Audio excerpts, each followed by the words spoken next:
les impacts de la loi climat et résilience. Aujourd'hui, j'aimerais évoquer cette loi, cette dernière loi, car elle va impacter une grande majorité de vos investissements immobiliers. Bonjour, bienvenue dans cette nouvelle vidéo. Je m'appelle Valérie Mouline-Denis, je suis avocate en immobilier au barreau de Paris depuis 2007. Alors, je voudrais évoquer cette nouvelle loi qui a été promulguée le 24 août dernier. Je vous mets dans le descriptif de cette vidéo le lien complet pour aller consulter et lire dans son intégralité cette loi. Et dans cette vidéo, je voudrais évoquer les impacts principaux sur vos investissements, les impacts pratiques. Tout d'abord, cette loi concerne tous les logements loués via un bail d'habitation ou mixte.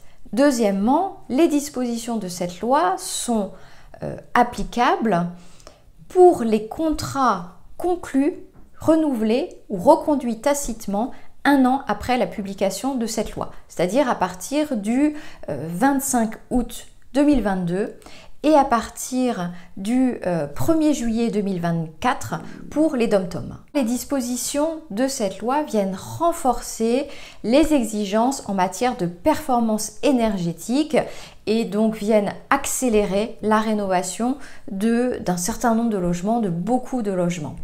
Alors, on le sait, cette loi s'appuie surtout sur le nouveau DPE, le nouveau diagnostic de performance énergétique, puisque les logements catégorisés F et G ne seront plus louables à partir de 2025 et 2028. Premier impact principal sur vos investissements immobiliers, c'est l'impact sur les loyers. En effet, la nouvelle loi prévoit de geler les augmentations de loyers pour certains logements, donc pour pénaliser, si je puis dire, les passoires énergétiques. Si votre logement loué est catégorisé F ou G, eh bien, il n'y aura aucune possibilité d'augmenter le loyer, qu'il s'agisse, et ce, quelles que soient les circonstances, c'est-à-dire que ce soit lors d'une mise en location, lors d'un renouvellement de contrat, ou même en cas de sous-évaluation de loyer, eh bien, ce sera impossible de rehausser le prix du loyer tant que des travaux de rénovation énergétique n'auront pas été faits et n'auront permis de passer votre logement catégorisé F ou G à la catégorie supérieure. Ce principe s'applique quelle que soit la zone.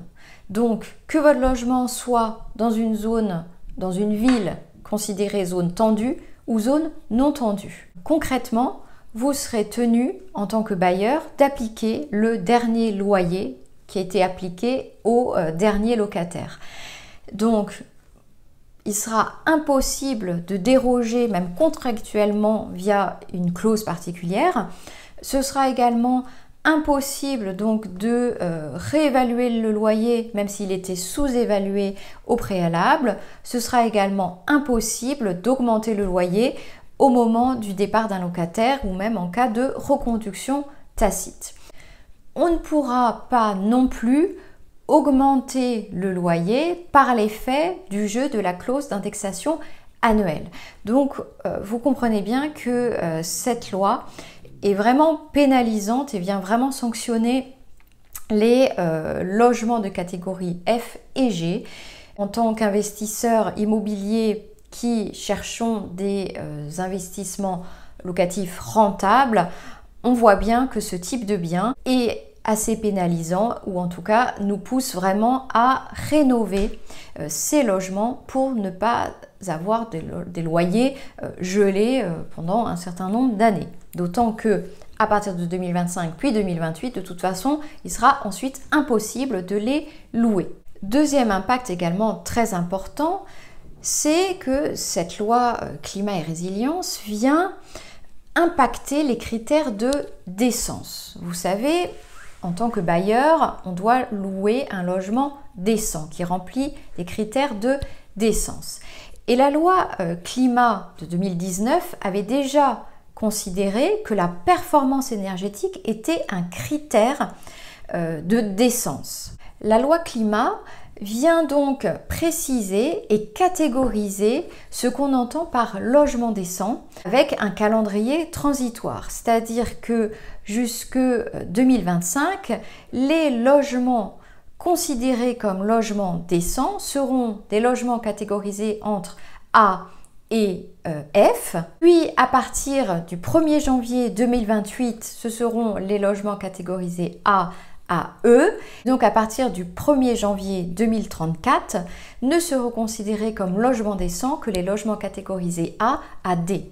Donc on comprend bien que tous les logements catégorisés E, F et G posent problème et vont progressivement devoir être rénovés si ils veulent rester des logements décents, susceptibles donc d'être loués. Après, si vous les habitez, c'est effectivement pas la même problématique. Et donc, si on ne respecte pas ce calendrier transitoire et qu'on ne respecte pas, qu'on loue en fait un logement non décent, bien le juge pourra sanctionner le bailleur et condamner le bailleur à l'exécution, à la réalisation de travaux de rénovation énergétique. Alors attention, il y a des exceptions qui sont prévues, notamment si dans le cadre d'une copropriété, le bailleur a fait tout ce qu'il a pu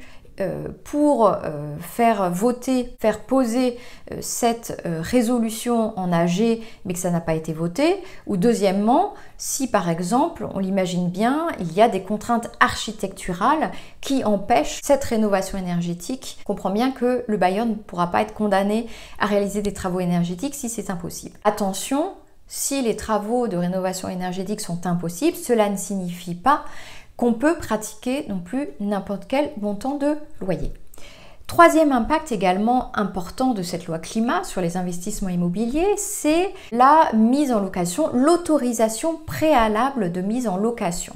Parce qu'on le sait, dans certaines zones, certaines villes, il y a une autorisation préalable de mise en location qui est nécessaire. On pouvait refuser ces autorisations préalables de mise en location pour des logements qui contrevenaient à la sécurité des locataires ou alors à la salubrité publique.